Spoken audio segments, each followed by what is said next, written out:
Exam point में आप लोग का स्वागत है। रेलवे ग्रुप डी का जो भर्ती का जो प्रक्रिया है वो स्टार्ट होने वाला है और इसका जो ऑनलाइन रजिस्ट्रेशन है वो आपका 23 जनवरी 2025 से शुरू होने वाला है। तो फॉर्म भरने से पहले आपके पास 8 डॉक्यूमेंट होना बहुत ही जरूरी है। अगर ये आपके पास 8 डॉक्यूमेंट नहीं है तो आप फॉर्म बिल्कुल ना भरें, क्योंकि अगर आप फॉर्म भर देते हैं तो आपको बाद में पछताना पड़ सकता है। तो ये वीडियो बहुत ही इंपॉर्टेंट होने वाला आप लोगों के लिए। मैं आपको सारा कुछ डिटेल से बताऊंगा कि आपके पास कौन कौन सा आपके पास डॉक्यूमेंट रहना चाहिए। तो बहुत ही कंपलसरी है आपके पास ये 8 डॉक्यूमेंट होना। तो ये वीडियो बिल्कुल आप लास्ट तक देखिएगा और बिल्कुल स्किप ना कीजिएगा। अगर आप मेरे चैनल में नए हैं तो जल्दी से आप मेरे चैनल को सब्सक्राइब कर दीजिए और मेरे टेलीग्राम चैनल से भी आप लोग जुड़ जाइए। इसका लिंक मैं वीडियो के डिस्क्रिप्शन में डाल दिया हूँ, वहाँ पे जाके आप ज्वाइन हो जाइए।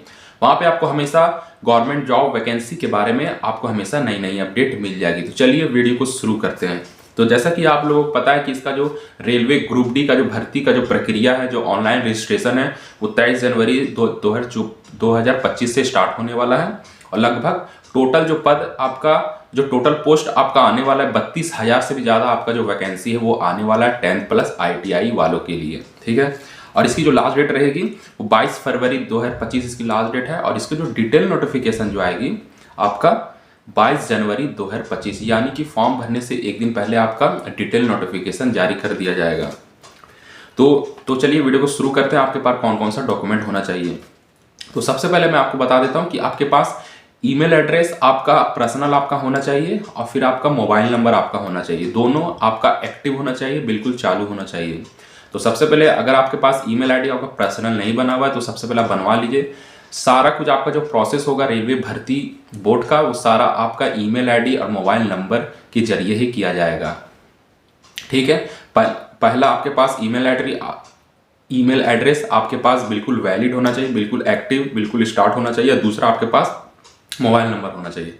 मोबाइल नंबर किसी दूसरे का मत दीजिएगा, से आप अपना पर्सनली दीजिएगा। जो भी आपको कॉल हो सकता है, SMS वगैरह, कॉल वगैरह आए आपका रेलवे भर्ती बोर्ड की तरफ से, तो आपके मोबाइल नंबर में ही आएगा। ठीक है, तो इसलिए आप चेक कर लीजिएगा कि आपका जो नंबर है वो बिल्कुल एक्टिव होना चाहिए, बिल्कुल चालू होना चाहिए। ये हो गया पहला। और दूसरा आपके पास दूसरा तो आपका हो गया मोबाइल नंबर। तीसरा मैं आपको बता देता हूँ। पहला आपका ईमेल एड्रेस, दूसरा आपके पास मोबाइल नंबर और तीसरा आपके पास आधार कार्ड प्लस 10 का मार्कशीट। यानी कि जो मार्कशीट में जो आपका नाम है वही सेम आपका आधार कार्ड में नाम होना चाहिए। स्पेलिंग बिल्कुल मिस्टेक नहीं होना चाहिए, ये बात को आप नोट कर लीजिए।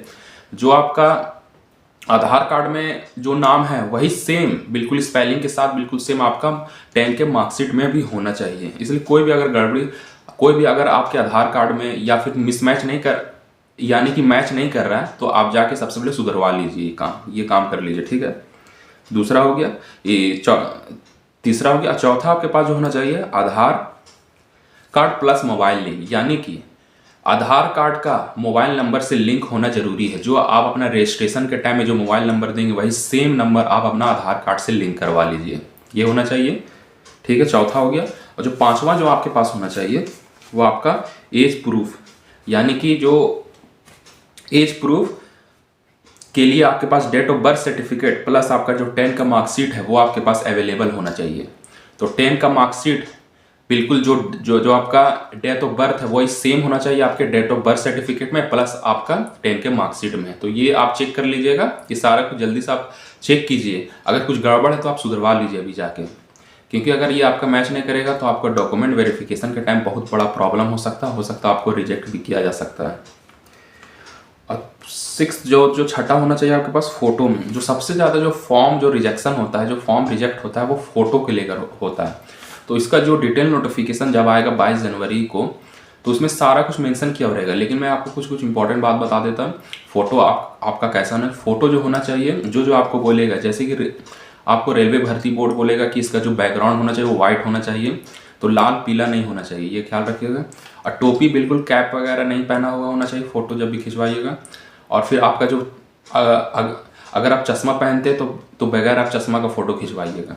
तो ये आप ध्यान रखिएगा। जो सबसे ज़्यादा फॉर्म का जो रिजेक्शन होता है, जो रिजेक्ट होता है वो फोटो के कारण ही होता है। और 7वां नंबर आपका जो सिग्नेचर होना चाहिए वो कैपिटल लेटर में नहीं होना चाहिए, वो बिल्कुल रनिंग में होना चाहिए, ये ख्याल रखिएगा। तो अगर आप कैपिटल लेटर में साइन कीजिएगा तो आपका जो फॉर्म है वो रिजेक्ट हो जाएगा, ये ध्यान में रखिएगा। और सबसे मोस्ट इम्पॉर्टेंट बात, आपका जो कास्ट सर्टिफिकेट को लेकर बहुत सारा सवाल हमेशा आते रहता है। तो आपका जो रेलवे भर्ती बोर्ड में जो कास्ट सर्टिफिकेट होना चाहिए, ओबीसी एनसीएल का खास करके मैं आपको बता रहा हूँ, ओबीसी एनसीएल और फिर आपका ईडब्ल्यूएस का। तो आपका जो ये आपका सेंट्रल लेवल का वैकेंसी है, तो आपके पास सेंट्रल लेवल का वैकेंसी का कास्ट सर्टिफिकेट बना हुआ होना चाहिए। तो स्टेट लेवल का मत अपलोड कीजिएगा, मत मेंशन कीजिएगा वहाँ पे। अगर आप स्टेट लेवल का दे दीजिएगा तो हो सकता है आप आगे चल कर आपको डॉक्यूमेंट वेरिफिकेशन में रिजेक्ट भी किया जा सकता है, या फिर आपको जनरल कैटेगरी में मेंशन कर दिया जाएगा, यानी कि आपको जनरल कैटेगरी में रखा जाएगा, आपको आरक्षण का लाभ नहीं दिया जाएगा। इसलिए आपके पास जो कास्ट सर्टिफिकेट होना चाहिए आपका सेंट्रल लेवल का बना होना चाहिए, यानी कि आपका एसडीओ, जैसे फॉर एग्जांपल एसडीओ लेवल से आपका बना हुआ होना चाहिए। अगर स्टेट लेवल का मत दीजिएगा आप लोग अपना सेंट्रल लेवल का दीजिएगा, क्योंकि ये सेंट्रल लेवल का वैकेंसी है। तो ये ध्यान रखिएगा, अपना जाति प्रमाण पत्र का सेंट्रल लेवल का दीजिएगा और स्टेट लेवल का मत दीजिएगा।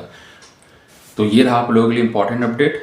तो ये मैं जो आपसे डॉक्यूमेंट के बारे में बताया हूँ, जो 8 चीज़ मैं आपको बताया हूँ, आप फिर से वीडियो को रिपीट करके देख सकते हैं अगर आपको नहीं समझ में आ रहा। अगर आपको समझने में कोई प्रॉब्लम आता है तो आप मुझे कमेंट करके पूछ सकते हैं, मैं आपको तुरंत रिप्लाई दूंगा।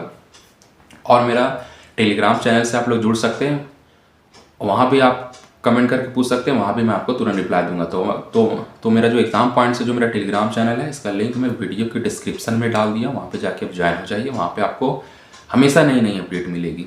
और मेरा चैनल को जल्दी से आप सब्सक्राइब भी कर लीजिए और लाइक कर दीजिए। तो ये रहा आज की इंपॉर्टेंट अपडेट आप लोगों के लिए रेलवे भर्ती बोर्ड ग्रुप डी के लिए। तो फिर मिलता है अगले वीडियो में, तब तक के लिए जय हिंद।